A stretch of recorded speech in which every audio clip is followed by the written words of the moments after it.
Seu bolo já ficou embatumado? Ou a famosa sola de sapato, o bolo solado? Muita gente tem medo, né? Isso é um pesadelo de quem faz bolo e normalmente é um erro muito iniciante. São pessoas que normalmente não estudaram o suficiente sobre a massa do bolo ainda e que acabam dando de cara com esse problema e ficam extremamente assustados pensando, meu Deus, como é que eu resolvo isso, tá? Às vezes a mesma receita que um colega faz, sua avó faz, enfim, que você já fez várias vezes, de repente uma vez você fala, nossa, ficou tão duro esse bolo, o que será que eu errei? Bom, então a primeira coisa que é importantíssimo a gente falar, toda vez que você for fazer uma massa de bolo, siga a receita. Eu sei que a gente pode fazer algumas adaptações, trocar alguns ingredientes, aumentar ou diminuir a quantidade de algo, mas para fazer isso é muito importante que você saiba exatamente qual é a função daquele ingrediente e que você saiba como que você está substituindo, tá? Porque às vezes a gente olha a massa do bolo um dia mais frio e fala, nossa, essa massa parece que ela tá mais dura do que o comum, acho que tá faltando líquido, vou colocar mais água, vou colocar mais leite, vou colocar mais óleo. E aí você fala, agora ela tá na textura que eu tô acostumado. Só que quando você assa, o bolo não dá o mesmo resultado. Por quê? A química de uma receita, ela é muito bem feita, tá? Ela é muito bem pensada. Cada ingrediente tem uma função extremamente importante. Então, uma dica muito importante é faça uma pesquisa, estude sobre química dos bolos, tá? Tem até um livro muito legal que eu posso recomendar para vocês, que é A Química dos Bolos, da Joyce Galvão. E esse livro é um livro básico, né? Não é um livro de receitas avançado ou específico para bolos esculpidos, mas é um livro que eu acho que todo mundo que trabalha com bolo de qualquer tipo precisa ter, tá? Esse livro ele vai explicar qual é a função de cada ingrediente, como que ele funciona e reage com os outros ingredientes na massa, o que cada um faz. Assim, se você precisa substituir, por exemplo, manteiga por margarina, você sabe exatamente se você pode, quando você pode e como fazer isso, porque às vezes a proporção muda. São ingredientes completamente diferentes. Eu já devo ter falado aqui pra vocês, a manteiga é uma gordura de origem animal e ela é bem, né, gordurosa. E a margarina, ela é uma gordura vegetal, emulsionada com água, então ela até mesmo a margarina comum, ela é menos gordurosa do que a margarina culinária, que já é um pouco menos gordurosa do que a manteiga. Então, assim, tem proporções de lipídios completamente diferentes nessas gorduras. Então, não dá pra gente, uma colher de manteiga, a gente troca por uma colher de margarina qualia, aquela margarina comum que a gente usa no café da manhã. Então, não dá pra trocar dessa forma, tá? A gente precisa entender a função de cada ingrediente no bolo antes de fazer qualquer troca. Então, se você não é expert em química dos bolos, eu recomendo que você não altere a receita sem saber se ela realmente funciona. Se a pessoa que te passou a receita falar assim, olha, você pode trocar X por X, beleza. Essa receita provavelmente já foi testada, essas trocas têm um fundamento, tem uma teoria ali que sustenta que vai conseguir de fato manter a qualidade do seu produto, tá? Se você não tem essa certeza, não saia alterando. Isso pode resultar sim num bolo embatumado ou num bolo com várias outras características, cristalizado na superfície, bolo que afunda no meio, bolo que cresce muito no meio e não nas laterais. Normalmente quando ele faz aquela barriguinha no meio, isso normalmente é falta de líquido na receita, mas depende da receita. Tem receita que não vai líquido nenhum, tipo leite, água, não vai nenhum tipo de líquido assim. Vai só, por exemplo, manteiga, açúcar e farinha de trigo, por exemplo. Pound cake é assim, né? Açúcar, manteiga e farinha de trigo. Então, nesse, por exemplo, não adianta você pôr líquido, porque não tá faltando líquido necessariamente. Talvez ele tá com excesso de farinha. Então, precisa entender da química dos bolos. Recomendo que você estude sobre isso. É muito interessante, é muito curioso. Quando você entende como os ingredientes interagem, não tem erro no seu bolo que vai te assustar, porque você vai bater o olho e vai falar, aconteceu tal coisa. Esse ingrediente não estava legal. Aquele ingrediente sobrou, aquele ingrediente faltou. Então você consegue adaptar. Inclusive a minha receita de bolo que eu ensino no meu curso, que eu sempre passo para vocês, que não é nenhum grande segredo, é uma massa que eu uso tanto para os meus bolos esculpidos, quanto para os bolos de pasta americana, naked cake, bolo básico, enfim, eu uso ele para tudo, tá? Essa receita foi adaptada a partir de alguns estudos. Então eu peguei uma receita pronta, pesquisei e testei várias, mas essa foi a que eu mais me adaptei. E, inclusive, adaptei ela para mim com as características que eu queria que ela ficasse de acordo com os meus estudos de química de bolo. Então, essa é uma parte muito legal que eu recomendo. Então, bolo embatumado pode ter muito fundamento nesses aspectos. Mudou um ingrediente da receita, desequilibrou geral a receita e aí algum resultado ruim vai dar. Então, o bolo pode solar, inclusive, por a massa tá mole demais. Entendeu? Ah, colocou mais líquido para a massa ficar mais molinha? Não, no final ela pode ser que não cresça e fique mais dura. Não é equivalente, mais líquido, mais mole. Não. Muitas vezes o mais líquido pode deixar seu bolo mais duro. Enfim, tem aí... A gente poderia gravar vídeos e vídeos só falando sobre química dos bolos. Posso até, se vocês gostam desse tema, vocês podem mandar mensagem aqui, comentar que quer saber mais sobre esse tema e aí a gente desenvolve melhor. Então a química dos bolos, ela é extremamente importante para o sucesso de uma receita. Você precisa entender o que está acontecendo ali. Se for mudar alguma coisa, tem que saber o que está mudando.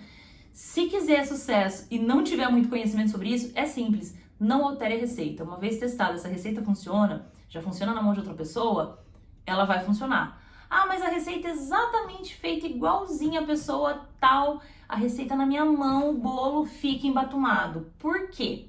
Aí entra um assunto muito interessante, que é o glúten, tá? O glúten, normalmente, ele é o responsável por embatumar ou solar o seu bolo.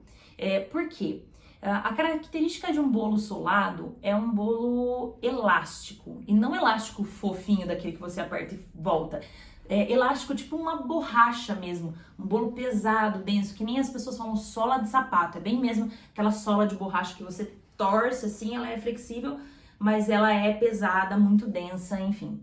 Não é o que a gente quer comer num bolo, né? Então, o bolo solado, ele fica solado normalmente por causa da elasticidade que vem do glúten. O que é o glúten, afinal, gente? O glúten é uma proteína presente na farinha de trigo que, quanto mais você manipula ela, mais elástica ela vai ficar. Ah, mas por que então, se a gente não pode desenvolver o glúten, né, mexer com ele para ele ficar bem elástico, por que então massa de pão a gente mexe, sova, puxa, estica, bate, e a massa de bolo, então, você está falando que não pode fazer isso, né? Funciona assim. Existe dois tipos de fermentação aqui do que a gente está falando, tá? Vamos separar entre fermentação para massas tipo pão, rosquinhas, e a fermentação tipo bolo, tá? A fermentação de bolo é o pó de fermento químico, aquele Royal, Dona Benta, enfim, a marca não importa, mas é aquele pozinho branquinho que a gente coloca na receita e ele vai provocar uma reação química e vai soltar as bolinhas que vai fazer o seu bolo crescer. Essa é a função do fermento químico. Já a fermentação biológica, ela acontece através das leveduras que são acordadas ali, então tem o fermento biológico seco, que você acorda ele ali com a água, muitas vezes uma água mais morninha, um açúcar para ajudar a desenvolver ali, ou até mesmo aquele que a gente chama de fermento de padaria, que ele vem em tabletinho. Então, ele também já é um fermento biológico que já está um pouco mais ativo, ou até a fermentação biológica, que o pessoal chama de fermentação natural, levain, que é uma levedura que você cultiva ela através de preparar mesmo a sua misturinha ali de farinha e alimentando ela diariamente. Você cria como se fosse uma colônia mesmo de bichinhos, vou chamar assim, mas a gente sabe que são leveduras que provocam a fermentação biológica. Aliás, é uma fermentação até mais saudável, né?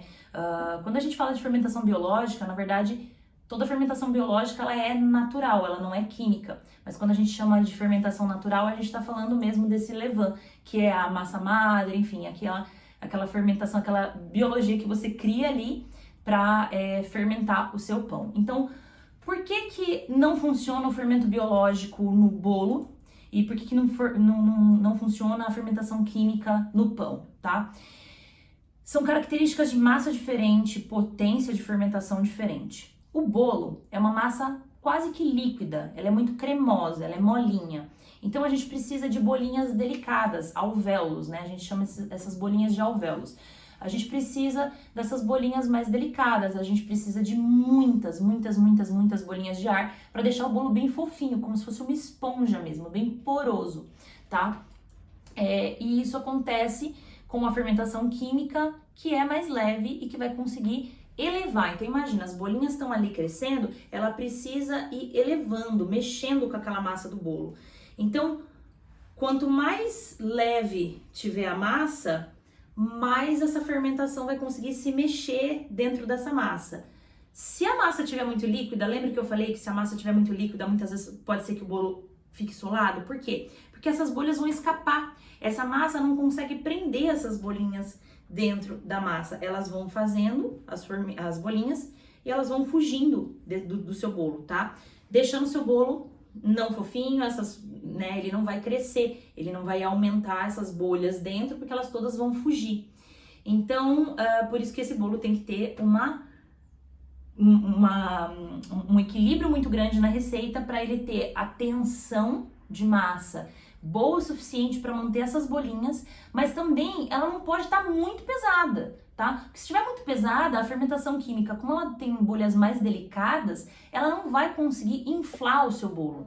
É por isso que muitas vezes a gente faz a fermentação mecânica. O que é a fermentação mecânica? É o processo que a gente faz, por exemplo, de bater as claras em neve e depois acrescentar no final da receita. Existem alguns métodos de bolo que são feitos através disso, tá? Depois eu vou gravar um vídeo só sobre os métodos de bolo, como que a gente bate os vários tipos de massa de bolo, tá? Vou falar um pouquinho sobre isso. Mas essa é uma das formas de fermentação mecânica. Então a gente vai incluir essas bolhas na massa antes da fermentação. E ela pode ou não incluir uma fermentação química nessa fermentação mecânica. A minha receita que eu ensino, ela tem as duas formas de fermentação. A mecânica, que eu vou incluir as bolhas de ar através de uma batida prévia do açúcar com os ovos, tá? Eu vou criar uma espuma que já vai ter muitas bolhas. E acrescento fermento para dar mais bolhas e deixar esse bolo ainda mais fofinho, mais crescidinho, tá? Então, a fermentação mecânica, ela consiste em você incluir ar para dentro dessa massa manualmente. A fermentação química vai incluir esse ar através dessa reação química. Tem receita que você coloca os dois, tem receita que você usa só uma, tem receita que você usa só outra. Por exemplo, a massa de pão de ló que não vai fermento, a original não vai fermento, tá? Ela é feita 100% mecânica, tá? Então não vai fermento e o bolo ainda assim fica fofinho, bem crescidinho. Tem umas que você não faz essa aeração, por exemplo, quando bate no liquidificador. A mistura não engloba ar, ela mistura bem, mas não acrescenta ar na massa ou muito ar na massa. Então, esse ar vai ser todo cultivado através da fermentação química. Então, por isso a massa ela precisa ter a estrutura certa. Ela não pode ser nem muito pesada e nem muito leve para conseguir deixar essas bolhas inflar, ficar tudo no lugar, fazer seu bolo crescer uniforme, tudo no lugar certinho. Ah, mas então quer dizer que se a massa estiver muito pesada, ela não vai crescer direito. Isso também quer dizer que se eu colocar muita massa dentro de uma assadeira, ele não vai crescer. Exatamente. Por isso que eu não recomendo que a gente asse bolos em formas de 10 centímetros de altura. Apesar de elas serem muito práticas pra gente montar o bolo dentro, pra gente ter ali um espaço, usar como molde na hora de rechear o seu bolo, você não pode usar ela para para assar de uma vez o seu bolo. Você pode usar ela para assar uma parte, depois desenformar e assar outra parte.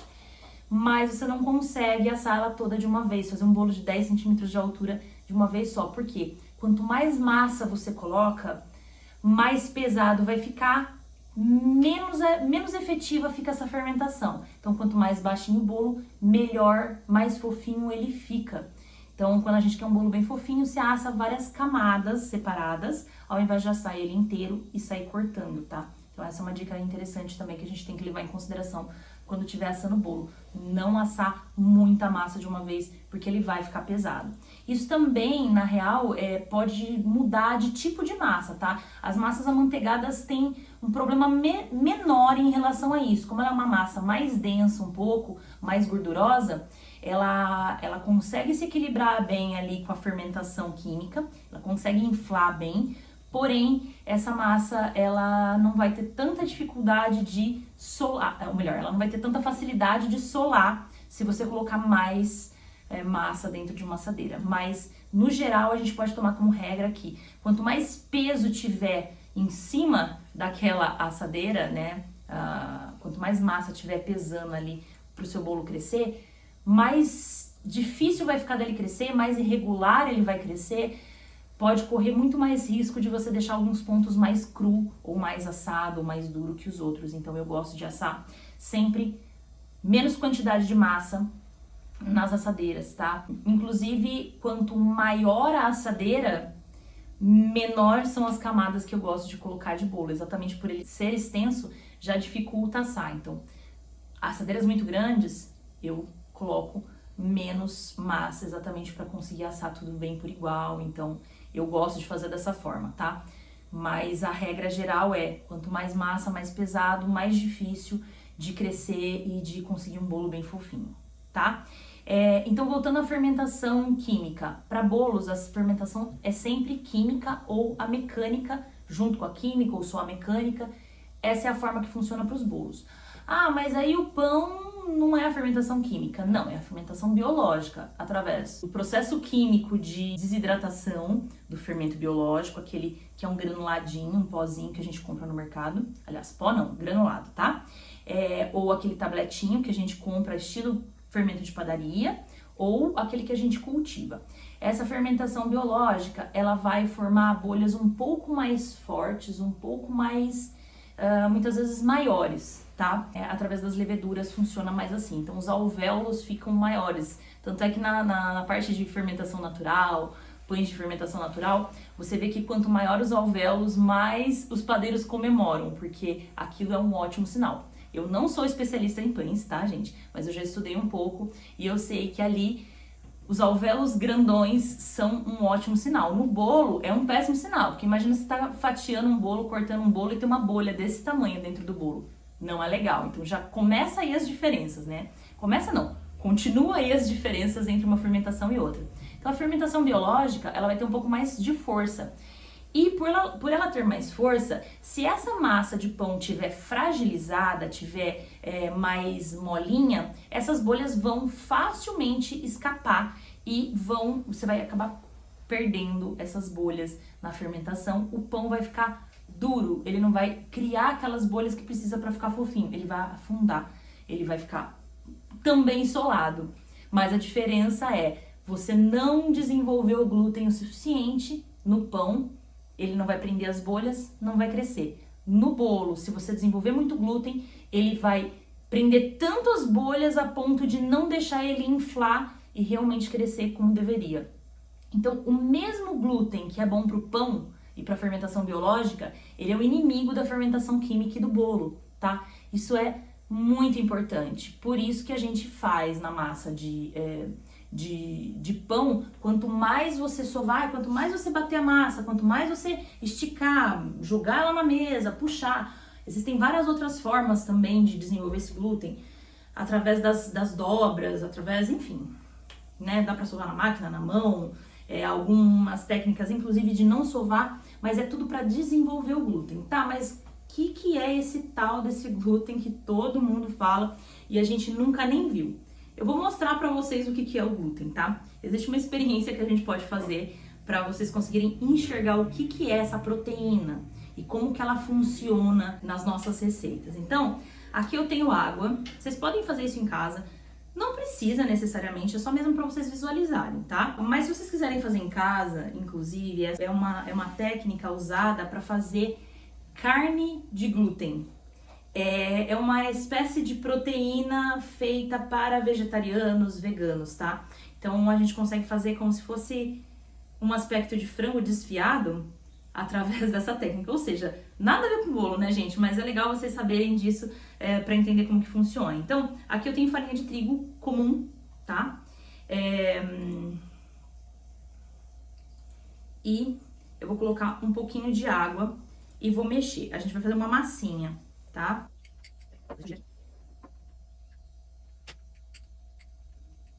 Vou usar aqui, fazer uma massinha.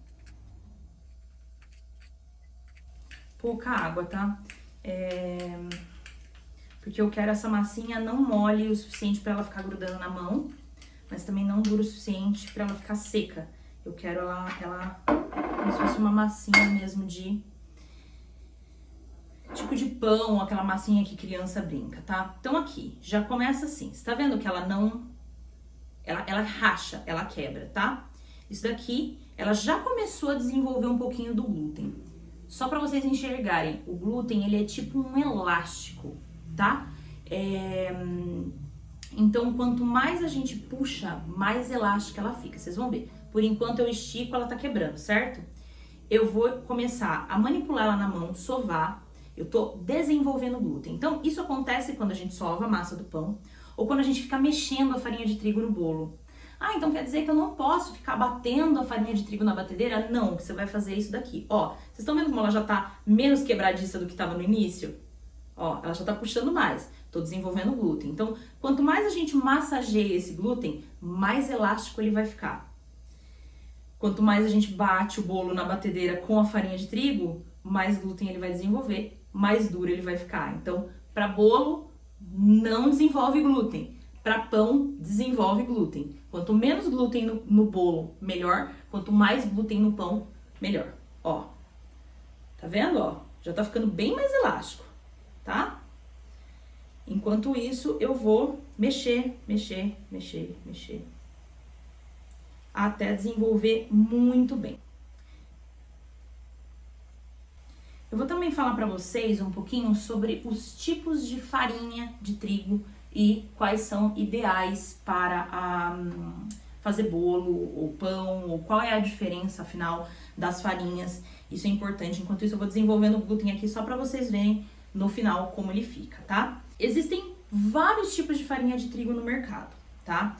Vou citar alguns exemplos para vocês, tá? Existe a integral, né? Que eu não recomendo muito para fazer bolo, a não ser que seja realmente uma receita bem específica, mas como ela é uma farinha que tem mais fibra, então a receita não dá para você substituir normal. Ah, meu bolo usa farinha normal, eu vou usar farinha integral. Não funciona assim, ela não vai funcionar da mesma forma, tá? Então, o que eu recomendo? Que você sempre olhe nos ingredientes, na tabela nutricional, a quantidade de proteína que tem na farinha de trigo, tá? Tem farinhas de trigo que tem ali na faixa de 4, 5, tem algumas farinhas que já é para 6, 7. Quanto mais proteína tem na farinha de trigo, melhor ela é para pão, pior ela é para bolo.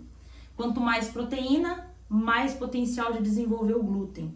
Então, quando você for comprar sua farinha de trigo, use a marca que você quiser, mas se atente a isso na embalagem. Olha atrás dela e vê lá. Proteínas. Tá lá, um número entre 3, 4, até 5, melhor para bolo. 6 em diante, melhor para pão, porque vai desenvolver glúten. Olha como já tá ficando elástico essa massa, tá? Quanto mais a gente desenvolver ela, mais elástica ela vai ficar. Eu vou só reduzir o tamanho dela aqui para eu conseguir terminar mais rápido. Então, olhe sempre ali na tabela para você ver a quantidade de proteína da farinha de trigo. Ah, mas eu vou fazer bolo, posso usar a farinha que tá escrito lá, especial para pães e de preferência não. Vai funcionar? Até vai, mas você vai começar a pegar características que você não quer. Por exemplo, como eu já expliquei, características do pão não são legais para fazer bolo. Ai, mas e a de pastel? Ah, mas e a de pizza? Ah, mas e a massa, farinha para não sei o que? Todas essas farinhas, elas foram desenvolvidas e tá lá escrito na embalagem. Ah, é para isso ou é para aquilo, exatamente porque ela tem alguns aditivos ou ela é, enfim, composta de itens que vão facilitar para aquele ingrediente. Então, a não ser que a farinha esteja escrito que ela é especial para bolo, use a farinha de uso geral ou até a premium. Enfim, tudo depende da marca e da quantidade de proteína, mas evite usar farinhas que são especiais para pastel ou para pizza, porque elas não vão ser legais para o seu bolo. Agora, existe farinha específica para bolo? Existe. No Brasil, nunca achei. Na real, você até acha algumas importadas em alguns lugares, tá? Farinhas específicas para bolo, que é mais conhecida, enfim, não é que ela seja específica para bolo, mas a característica dela, ela ajuda para bolo, que é a farinha 00, tá? São farinhas que têm, se eu não me engano, um grão um pouquinho mais fino, são farinhas que têm menos proteína, são farinhas mais leves. e você consegue resultados melhores para bolo com ela. Essa farinha ela é muito comum na Itália, tá? Que tem vários tipos de farinha, o pessoal usa e alguns lugares do mundo também tem. Aqui é raro de achar e quando acha é caro. Então, para você que produz bolo, não é a melhor opção ficar atrás dessas farinhas específicas. Ela vai funcionar muito bem com essas farinhas mais básicas, mas não importa a marca, a cidade que você tá, quais são as marcas disponíveis, o que tá com preço legal, porque a gente sabe que tá tudo muito caro, então a gente tem que pesquisar mesmo aquilo que vai viabilizar a nossa produção. Então não importa, só analise. Se a farinha tem muita proteína, não vai ser legal, tá? Se tem até 4, no máximo 5, ela já é boa para bolo. Mais que 6 costuma ser bem ruinzinha para bolo e melhor para pão. Ó, aqui eu tenho uma massinha bem elástica, tá vendo? Já tá bem mais elástica do que ela tava, bem menos grudenta. Eu tô sovando, que nem a gente faz normalmente com massa de pão. Ou seja, desenvolvendo glúten. Quanto mais mexe, quanto mais bate, quanto mais estica, mais glúten você vai desenvolvendo, tá? Quem faz pão já deve ter visto. Ai, mas meu pão tá grudando na mão. Sova que ele para de grudar. Por quê? Porque evapora água? Não, porque ele desenvolve glúten e ele vai parar de grudar. Ele vai deixar a massa mais elástica. Então ele vai, quanto mais glúten, mais firme e mais ela retrai. Quando você vê que o glúten está sendo desenvolvido, você estica e ele puxa de volta. Quanto mais rápido ou mais forte essa volta, essa puxada, melhor fica, tá? Melhor fica não. Melhor você vai ver o resultado do glúten. Para bolo não é legal, para pão é ótimo. Então aqui eu posso, quanto mais eu desenvolver o glúten, mais vai aparecer nessa experiência que eu vou mostrar pra vocês, tá? Então eu vou deixar um pedacinho dela inteira aqui, só pra vocês verem a comparação. Eu vou lavar o amido dessa farinha e vou deixar só o glúten pra vocês verem. A gente consegue isolar o glúten da massa, essa proteína, tá? Então eu tô terminando de deixar ela um pouco mais elástica pra gente ver com mais facilidade. Então, eu vou deixar aqui um pedacinho dela, da massinha, ó. Tá vendo que ela volta? Ainda não tá voltando tanto, mas ela vai subindo de volta. Ó. Ela parece um elástico. Você puxa, ela volta, puxa, ela volta. Agora aqui eu tenho água, só água. Vocês podem fazer esse teste em casa só pra vocês verem na mão como é interessante. Mas você pode lavar ela inclusive na torneira. Eu vou fazer aqui porque a torneira tá longe da gente.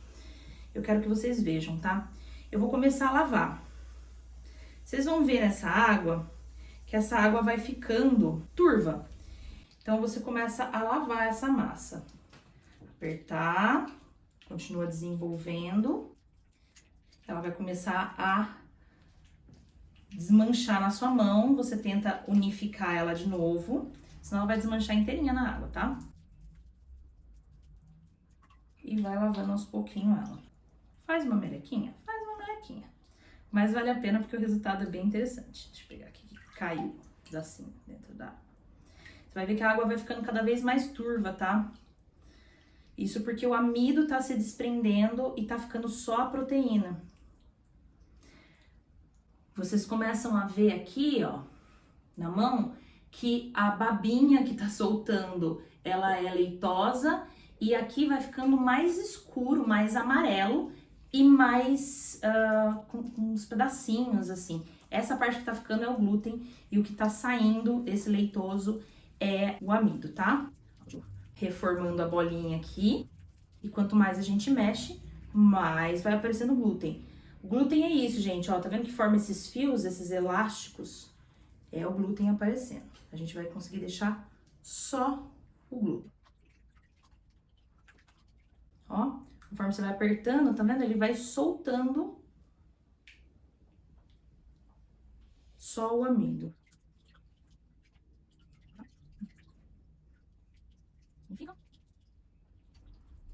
Gente, a utilidade dessa massinha aqui, ou é fazer, né, essa carne de proteína, enfim, né, a proteína que substitui aí a carne, mas sinceramente é mais pra nossa confeitaria aí, vocês não vão usar isso pra nada, além de só entender o que é o tal do glúten que as pessoas tanto falam. É uma experiência mais pra vocês aprenderem a diferença. Olha, tá vendo como ela já vai soltando? Ó.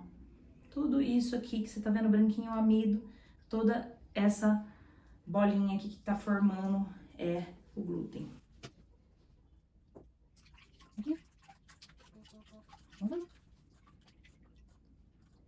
Esse glúten é aquilo que quando a gente faz pão, as vasilhas ficam horríveis de serem lavadas, porque fica um negócio pegajoso e grudando, que gruda na esponja, que gruda na colher, que entope o ralo. Você fala, meu Deus, o que é isso? Que, né, parece parece que tem vida, é por aí. É o glúten desenvolvido, tá? Tô terminando de apertar ele aqui, lavar, ó, a gente vai apertando, ele vai escorrendo o amido. Lavando, a gente vai massageando ele dentro da água e ele vai soltando inteirinho o amido e vai ficar só o glúten.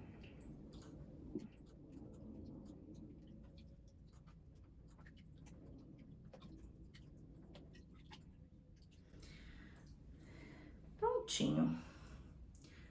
Tudo isso que vocês estão vendo aqui é amido, é uma parte da farinha.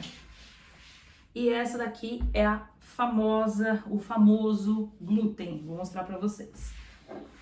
Ó, essa é a massinha pronta, mistura de água desenvolvido, ó. O glúten, ele permite que você abra fininha a massa, tá? Sem estourar. Só quando você puxa ela bastante, ela vai começar a rasgar. Então, essa é a massinha que a gente fez e colocou na água. E isso é o resultado do glúten. Ó, essa borracha. Tá vendo? Peraí que ainda dá pra lavar mais um pouquinho, deixar ela mais purinha. Ainda tô sentindo um pouquinho de amido.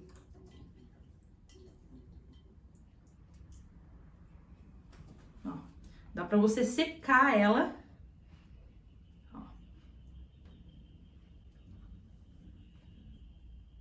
Isso daqui é o glúten. Tá vendo? Tá vendo como parece um elástico, uma borracha mesmo, ó? Olha a diferença. Glúten, a massa do amido com o glúten. Ó. Então, só pra vocês entenderem, quando você fica lá batendo a massa de bolo na batedeira, como se não houvesse amanhã, achando que isso vai deixar o bolo mais fofo, na verdade você tá fazendo isso com a farinha do seu bolo, ó. Ó. Tá vendo como é resistente, ó? É isso daqui que a gente faz dentro do bolo e é por isso que o bolo embatuma, é por isso que o bolo não cresce, por isso que ele fica parecendo uma sola de sapato, porque isso daqui literalmente é uma textura de borracha, ó. Tá vendo? E aqui que eu falei, nesse caso aqui, dá pra lavar bem e depois cozinhar, temperar ela, ela parece uma proteína, algo parecido com a proteína de soja, por exemplo, né? Que os vegetarianos usam para consumir proteína que não seja de fonte animal. Então, o glúten é isso daqui, gente, é essa borrachinha aqui que forma da farinha, é a proteína, e essa é a massa com o glúten desenvolvido. E o seu bolo não pode ter isso. Não que ele não vai ter um pouco, mas quanto mais a gente mexe, mais ele desenvolve, mais elástico fica, mais borrachudo fica. Pro bolo, a gente não quer isso, tá bom? Mantenham sempre isso em mente quando for fazer um bolo e um pão. Saiba que pro pão isso é ótimo, para o bolo não é. Uma forma que a gente tem para reverter um pouquinho esse lance de desenvolver muito glúten, você pode deixar descansar. O glúten relaxa e ele vai adormecendo, ele não vai ficar tão elástico, tá? Mas no bolo, no geral, eu só recomendo que vocês colocou a farinha de trigo, não fica batendo. Mexeu, bateu o suficiente para incorporar sem velocidade, sem Ah, mas não é bater o fermento que faz o bolo não crescer? Não, é o glúten. É isso daqui, ó. E aí, olhando, parece já bem óbvio por que isso não deixa o bolo crescer, né? Imagina a fermentação química tentando acontecer e esse elástico puxando ela para baixo. Não é legal, tá? Então, não é bater o fermento que faz o bolo não crescer, é bater a farinha de trigo. A não ser que a massa, peça especificamente, bata por tantos minutos com a farinha de trigo na batedeira, no liquidificador, aí é outra história. Mas saiba que se alguma coisa ficou nessa característica ali, se alguma receita ficou nessa característica de ficar muito dura, você pode ter, assim, 99% de certeza que tem a ver com isso daqui, o famoso glúten.